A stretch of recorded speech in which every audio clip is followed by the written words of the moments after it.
ফিরে এলাম বিরতির পর। এবার যেদিকে আমরা চোখ রাখবো, ধলাই জেলা পরিষদের নির্বাচিত সদস্যরা একটি অনুষ্ঠানের মাধ্যমে আজ তাদের সদস্য পদে শপথ গ্রহণ করলেন। আমবাসা টাউন হলে আয়োজিত হয়েছিল এবং এই অনুষ্ঠানটি ধলাই জেলা পরিষদের 9টি আসনের নবনির্বাচিত সদস্যরা এক এক করে শপথ বাক্য পাঠ করেন।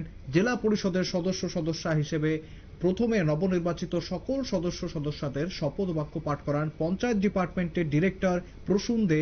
শপথ বাক্য পাঠ শেষে 9 জন সদস্যা তাদের প্রথম আলোচনা সভার মাধ্যমে জেলা সভাধিপতি হিসেবে নির্বাচিত করেন সুস্মিতা দাসকে এবং সহকারী সভাধিপতি হিসেবে নির্বাচিত করেন অনাদি সরকারকে। পরবর্তী সময়ে সভাধিপতি এবং সহকারী সভাধিপতিকে শপথ বাক্য পাঠ করান আরডি পঞ্চায়েতের ডিপার্টমেন্টের সেক্রেটারি সন্দীপ রাঠোর।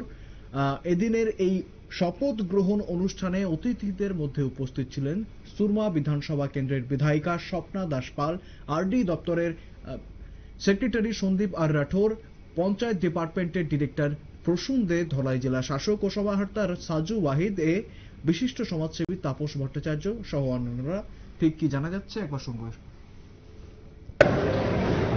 আমাকে ভারতীয় জনতা পার্টি দ্বিতীয়বারের জন্য সহকারী সভাধিপতি আমি এবার পেয়েছি। আজকে আমি শপথ গ্রহণ অনুষ্ঠান করেছি এবং নিষ্ঠার সঙ্গে আমি প্রতিজ্ঞাবদ্ধ হয়েছি আজকে যে এই ধলাই জেলা পরিষদে আমি সমস্ত গ্রাম পঞ্চায়েত সমিতি, যে আমাদের ধলাই জেলাতে 41টি গ্রাম পঞ্চায়েত, প্রত্যেকটা গ্রাম পঞ্চায়েত বিসিতে আমি গিয়েছি। এই 5 বছরে অনেক কাজ বাকি আছে, অনেক জায়গাতে জলের ব্যবস্থা নেই, রাস্তাঘাট নেই, বিদ্যুতের পরিষেবাটা সব জায়গাতে হয়ে গেছে, কিন্তু রাস্তা এবং জল অনেক জায়গাতেই পৌঁছায়নি। আমাদের সরকার বলেছিলেন যে 24 সালের মধ্যে সমস্ত গ্রামের প্রত্যেকটা বাড়িতে নলের মাধ্যমে জল পৌঁছে দেবে, কিন্তু এখনও সব জায়গাতে পৌঁছায়নি। আমি সমস্ত প্রধান উপপ্রধান এবং পঞ্চায়েত সমিতির ভাইদেরকে নিয়ে কীভাবে পৌঁছানো যায় তার চেষ্টা আমি করব এবং আমার সঙ্গে আমার যে সভাধিপতি উনিও আমরা একসঙ্গে, এবং এই জেলা পরিষদের যে আমরা 9 জন প্রতিনিধি আছি, প্রত্যেকটা গ্রাম থেকে প্রত্যেকটা গ্রামের কিভাবে উন্নয়ন হবে সমস্ত কিছু ওনারা গ্রামের প্রধান উপপ্রধান এবং পঞ্চায়েত সমিতির সঙ্গে মিলিতভাবে আমরা সবাই প্রচেষ্টায় আমরা এই ধলাই জেলাকে ত্রিপুরা রাজ্যের মধ্যে 1 নম্বর জায়গায় নিতে।